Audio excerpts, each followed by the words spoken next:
You know, it's funny how unreasonably loyal we become to certain inanimate objects.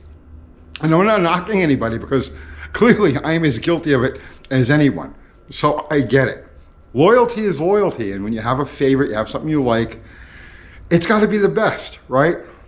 Well, we did the video last week comparing two carburetors, the 600 Edelbrock and the 600 Holley, vacuum secondary 600 Holley. And the comparison between those two carburetors was done specifically for a reason, because those are the two most common, my experiences showed me that those are the two most common street carburetors, meaning that, you know, the primary purpose of the cars is to cruise, you know, light performance, that sort of thing. We already talked about that in that video. Those two carbs are the most common aftermarket choices. Notice I said aftermarket choices that people make for that type of car. And so I wanted to do a direct side-by-side comparison between the two. And in my opinion, the Edelbrock comes out on top for that use. But man, in the comments, at least 50 or 60 people jumped in there, right? The Quadrajet, what about the Quadrajet, right? Well, you know, it wasn't supposed to be a review of every single carburetor I've ever heard of. It was just supposed to be a direct side-by-side comparison between the two most common, popular aftermarket carburetors. That's all it was. But again, Quadrajet, a lot of people commented, and you know, if one person comments, there's another probably 50 people who have the same thought that didn't bother commenting. So I figured this is worth addressing. So let's throw the Quadrajet into the mix with those other two carburetors. So we've already talked about the Holley, and we talked about the Carter Edelbrock AFB. And for those, a couple of people in the comments were a little confused by this. The Edelbrock, the standard Edelbrock carburetor is an exact copy of the AFB. Like exact. It's just Carter went out of business and Edelbrock now manufactures this carburetor. Now there's also the AVS. I didn't get into the AVS. And the AVS is a superior carburetor for a number of reasons. But when I have my hands on one, I don't have one here to talk about, but when I have my hands on one, I'll talk about the AVS. But like I said, it was supposed to be a comparison between these two carburetors. But what about the Quadrajet? Okay, so let's talk about the Quadrajet real quick. And by the way, at the end of this video, since we're going to talk about just carburetors in general, I'm going to throw my opinion in on what I think is the best overall street usable, street friendly, cruiser friendly, mild performance friendly carburetor there is. And it's not the one you expect. Okay, so the Quadrajet. Now this was the standard General Motors performance carburetor from 1965, 1966 until the end of carburetor production in the late 1980s or right around 1990. Over that time, they built millions of them. They're all over the place. You could pick them up for a song. And it's one of the nice things about a Quadrajet. But it does have some shortcomings. And if you notice, General Motors, on their much higher output performance packages, always went with a Holley. They would always go with a center hung or a dual inlet, dual feed Holley carburetor. Unless it was a tri-power, and it was 3 Holleys. But the Quadrajet was a moderate performance carburetor. And for that purpose, it fits into our discussion of those other two, the Edelbrock or the AFB and the Holley 600. But it has a couple of drawbacks. And we have done Quadrajet videos in the past. We did a whole Quadrajet teardown. We did a video on repairing the well plugs at the bottom of a Quadrajet.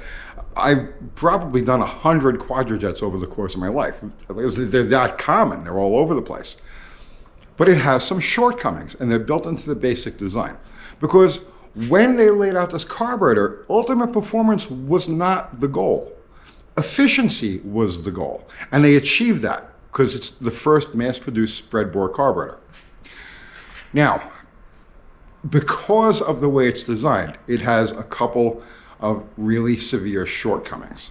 So let's pop the top off of this. Well, let's talk about the pros first. Okay, you have externally changeable drop rods. So you can tailor the fuel flow through the secondaries without tearing the carburetor apart, which is a nice bonus. The primary metering rods are here. But because the Quadrajet uses such a small primary front section, they're really not that consequential when it comes to performance use, performance tuning. So the fact that these are accessible from outside the carburetor and changeable from outside of the carburetor is a big deal. It makes minor jetting tailoring, minor jetting alterations easy, a snap. But here is the main problem with the Quadrajet. So here's the float bowl, okay? Let's take this out of here and let's pull the actual float, the needle and seat out. And this is the entirety of the float bowl of this carburetor. Now, two things jump right out at you. The first is that it's small. There's only one of them. All 4 barrels have to feed off of this fuel supply. The float takes up an enormous percentage of it, and it's located in the center of the carburetor. So what happens is, aside from fuel starvation, and we'll get to that in a second, the biggest problem with these things is the heat soak. So what'll happen is, because the fuel supply, the reservoir, is dead center of the carburetor, there is no cooling effect anywhere around it. And so these carburetors become very prone to heat soak, to boiling over, to all of the problems, especially the problems you have on today's gasoline, because they formulate today's gas in such a way that it's very light. It doesn't have any of those anti-boil characteristics that the gasoline that these carburetors were originally intended to be used with have. And so they're much more prone to boiling over and vapor lock-like issues. Now, back in the day when these things were common, when they were all over the place and people were using them on moderate performance cars, and let's say you go to the track on test and tune night, and there's 100 different GM cars, most of them still had their original carburetors. But back in those days, if you had a Quadrajet on your car, you were running a cool can. The cool can was a necessity. Now, for you guys that don't know what a cool can is, it's literally a can, and it has tubing curled up inside of it, right? Fuel line tubing curled up inside of it, and you would fill that with ice. So during the course of your evening, screwing around with the car, you had a little bit less chance of running into vapor lock by chilling the fuel going in. Well, you also contract the fuel somewhat so you can get more through, but that's besides the point. A cool can, if you were running a Quadrajet, a cool can was a necessity. And fuel supply was a necessity too. Because that reservoir, unless the fuel supply to it is up to snuff, it has to be a low pressure, high volume fuel supply. Because pressure-wise, a needle and seat will only take 5.5, 6 psi. But that small bowl requires a huge amount of volume to keep full, so that the engine has fuel to pull through the entire run. Usually, you would find, let's say, just past the 8th mile, around 1,000 foot or so, stock Quadrajet cars will start to nose over. They go lean. And so back in those days, you used to see guys run multiple low-pressure fuel pumps, like in series, so that the pressure would be down, but they'd be pumping a ton of volume up to the carburetor. Big diameter fuel lines were essential. Now, let's compare the float bowl on the Quadrajet with what we have on the AFB. The Holly, in this case, is in a class of its own. So let's just slide this thing out of the way. It doesn't even count. Let's compare. So here's your central mounted float, or your central mounted bowl in the Quadrajet. Here, you've got these two outboard mounted reservoirs, and they're both much larger. Each of them is much larger than the single on the Quadrajet. But here, because they're mounted outside, they're subject to airflow, underhood airflow. So air coming through the grill, air coming off the fan. It's allowed to wick away some of the heat from the outside parts of the carburetor, and it keeps the fuel supply cooler. And volume, just look at the volume. You've got these two bowls, these two reservoirs feeding the barrels, and then you've actually got larger barrels. You got more area to feed on the Quadrajet with less overall fuel supply. So that is the essential problem with the Quadrajet. Now, you can't talk about the Quadrajet without talking about the ThermoQuad, and lots of people in the comments too. What about the ThermoQuad? Huh? I love ThermoQuads too, but now you have to understand the history of the ThermoQuad. And we've already done this video, but I'll do it again. So beginning in 1968, the problems with the Quadrajet as far as volume and heat issues was well known. And Carter decided to create an aftermarket replacement high-performance carburetor that would take care of those shortcomings. And that's where the ThermoQuad came from. So the ThermoQuad was designed as an aftermarket high-performance replacement for the Quadrajet. Same exact footprint on both the Quadrajet, both the ThermoQuad on, and you're done. The ThermoQuad has the two large outboard-mounted fuel bowls, just like the AFB, and the bowl itself is made of phenolic resin. ThermoQuad, the name, it's right there in the name, ThermoQuad. The whole point of the ThermoQuad was to take care of those heat-related issues in the Quadrajet. So it wasn't until 1971 that Chrysler adopted the ThermoQuad as its standard production 4-barrel carburetor.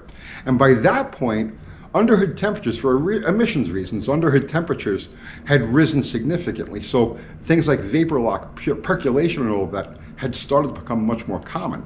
So the ThermoQuad, it just became, it didn't start out as a regular production carburetor, but it ended up as a regular production carburetor. There are ThermoQuad derivatives today, right? They're not quite the same construction as the ThermoQuad, and we'll talk about them in another video when I have my hands on one that we could talk about it. All right, so early on, I showed the Holly and the Edelbrock, but I don't consider either of those to be the ultimate choice for a moderate cruiser, light performance car. And the one I would go with myself is a really obscure pick, but it's time proven, it's a good carburetor. And it would be the Holly version, right? The Summit carries its carburetors now, but it's the Holly revision of the Ford Autolite 4100. And I'm going to get my hands on one of these carburetors and I'm going to go through one with you. It's like a cross between, it has all of the best characteristics of the Holly with all of the best characteristics of the Carter. So I'm going to get into those carburetors. And I had one, I never really thought much about them until a couple of years ago. I had one landed in my hands and I used it and actually fell in love with the carburetor. I don't currently have one on anything that I run, but I will get my hands on one and we'll do a video on them. So that would be my choice, my aftermarket choice. And they're significantly cheaper. Those Summit carburetors are significantly cheaper than either the Edelbrock or the Holly. So that's another thing to consider. All right, so I talked about the Quadrajet. We got it in there. You don't have to hate me anymore for that. What about the Quadrajet? I love those carburetors. I've used them 1,000 times. They're just not the best setup. All right, I hope you got something out of that. I'll see you tomorrow. So I was driving home and it occurred to me that there's some Quadrajet trivia you guys might find interesting. And the first is that there were certain Ford big block applications in 1970, 1971 that used a Quadrajet.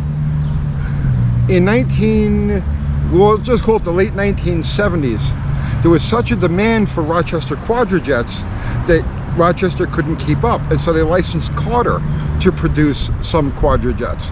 And they're exactly the same as the Rochester produced ones, except when you look on the side of it, it says Carter carburetor cast into the side. And those were mostly Chevrolet applications, and most of them found their way into vets. And then finally, when Carter went out of business in 1984, that left Chrysler needing a source for carburetors because the ThermoQuad was no longer available. So Chrysler started using the Quadrajet as its standard 4-barrel carburetor. And the only difference between a General Motors Quadrajet and a Chrysler Quadrajet, two differences. The fuel inlet is for a 5/16 inlet instead of the 3/8 that's found on the GMs. And the throttle linkage is different because the pedal ratio on a Chrysler is different than the pedal ratio used on the common GM cars. So aside from those two differences, they're exactly the same as the General Motors ones. You know, I should probably write this stuff down before I shoot a video so I don't have to do this in a gas station after I'm done.